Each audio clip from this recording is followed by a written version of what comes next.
Radio صدائے حریت جموں کشمیر سے اہم خبریں سنیے۔ مقبوضہ کشمیر میں انسانی حقوق کی پامالیاں عروج پر ہیں۔ گزشتہ روز امام صاحب شوپیاں میں بھارتی فوج نے تلاشی کی کارروائی کے دوران 2 کشمیری نوجوانوں کو شہید کر دیا۔ Law society of England and Wales نے بھارتی وزیراعظم کے نام خط میں مقبوضہ کشمیر میں انسانی حقوق کی پامالیوں، 7 ماہ سے جاری فوجی محاصرے اور ہائی کورٹ بار ایسوسی ایشن کے صدر میاں عبدالقیوم سمیت سیاسی قائدین کی نظر بندی پر تشویش کا اظہار کیا۔ مقبوضہ کشمیر میں بھارت نواز سیاستدانوں نے اپنی پارٹی کے نام سے ایک نئی نام نہاد سیاسی جماعت کے قیام پر ہندو انتہا پسند تنظیموں کے اعلی کار الطاف بخاری کو تنقید کا نشانہ بناتے ہوئے کہا ہے کہ نئی جماعت بی جے پی کا ہی بغل بچہ ہے۔ بھارتی حکومت نے مقبوضہ کشمیر میں 84,000 خالی سرکاری ملازمتوں پر مقامی بھرتی کا عمل روک دیا ہے۔ بھارتی پارلیمنٹ کی اسٹینڈنگ کمیٹی کے مطابق نئی قانون سازی میں جموں کشمیر کی سرکاری ملازمتوں پر بھارتی شہریوں کو بھی اہل قرار دیا گیا ہے۔ بھارتی حکومت نے 10ویں جماعت کے نصاب میں آرٹیکل 370 کو ختم کرنے اور جموں کشمیر اور لداخ کی تقسیم پر ایک نیا باب بھی شامل کر دیا۔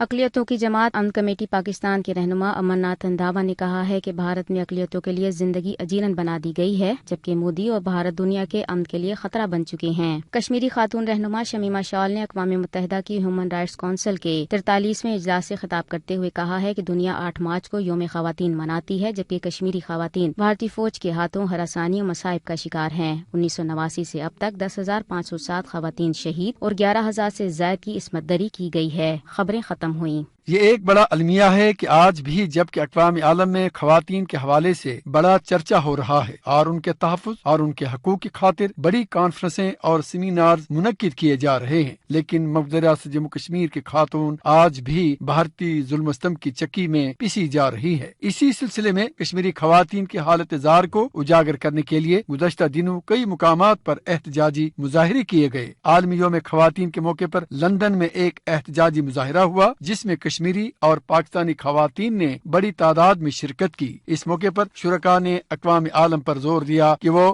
کشمیری خواتین کے زبوں حالی کا نوٹس لے۔ برطانوی وزیر اعظم سے مطالبہ کرتے ہیں کہ آپ کو کشمیر میں وہ عورتیں نظر نہیں آتی جن کا 10,000 عورتوں کا انڈین آرمی نے ریپ کیا؟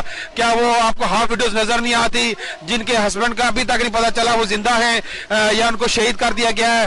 تو یہ تمام اٹراسٹیز جو انڈین آرمی وہاں پہ عورتوں کے خلاف جو کمٹ کر رہی ہے اس کا نوٹس لیا جائے۔ جو کشمیر میں ظلم ہو رہا ہے، جو دلی میں مسلمانوں کا ریپ ہو رہا ہے، کشمیر میں ریپ ہو رہا ہے یا فلسطین میں ریپ ہو رہا ہے، کہ ان کے لیے یہ وہ عورتیں نہیں ہیں؟ عورتوں کے حقوق کے لیے بات کی جاتی ہے تو یہاں پہ کشمیر کی عورتیں کہاں گئی؟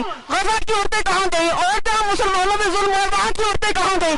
اب یہ لوگ خاموش کیوں ہیں؟ ان کو بولنا پڑے گا، ان کو حق کی آواز کے لیے ہمارا ساتھ دینا ہوگا۔ کشمیری اپنی حالت زار کے ساتھ اقوام عالم کے ضمیر کے آگے جو سوال بنے ہوئے ہیں، اس کا نشان کشمیری خواتین ہیں۔